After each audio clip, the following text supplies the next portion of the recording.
Here is my app right here. I use tkinter for the UI. I always like to have a UI for any of my Python apps. Oh, where'd it go? There it is.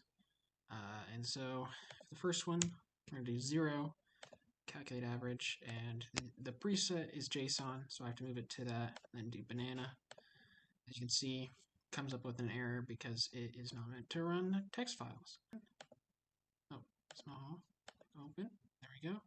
Subarray must be a positive integer within the raised length, and it's not within the raised length. And then we go here, and so we'll do 10, small,